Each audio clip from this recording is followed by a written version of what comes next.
I'd like to welcome you to the Bette Boatmun Conservation Garden.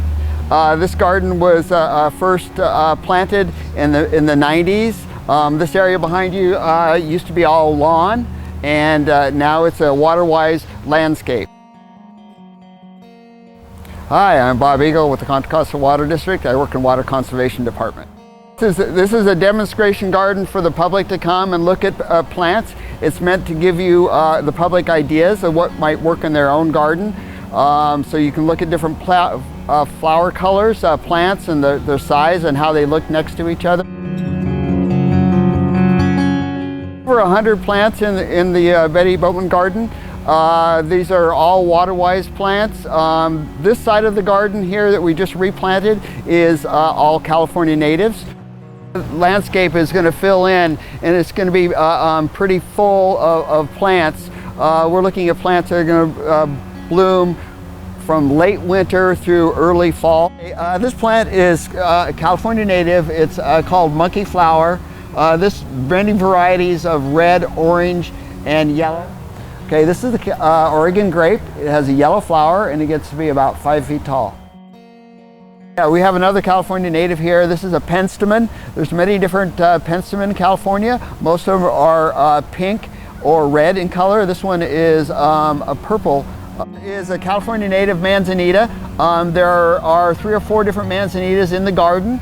This one happens to stay low. It's California mist.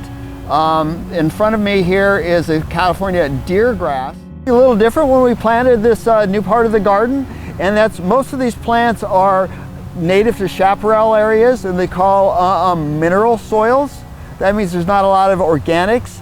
We like to use the bark to hold down the moisture loss, keep the soil cool, but the plants don't really appreciate that at their crown. So we put rock around the plants so that they would stay dry during the winter when it rains a lot, so that they don't succumb to root rot. We're using what's called multi-stream rotating nozzles. These are the best way to irrigate. If you're going to use above ground irrigation, you either want to use drip irrigation, or if you use sprinklers, you want to use these multi-stream, multi-trajectory nozzles. They're very uniform in the way they put the water out, bigger water droplets, so the water doesn't get blown away in the wind. It actually reaches the target, which is the plants in the landscape. Changing from a lawn to the water-wise landscape, and these are pretty good drought-tolerant plants. We've reduced water need by 70–80%. This is a garden of water-wise landscape plants, California native and other Mediterranean climates. It's meant to be a demonstration for plants you can use in your own garden. So come down and get a good idea of what plants you'd like to use in your own garden.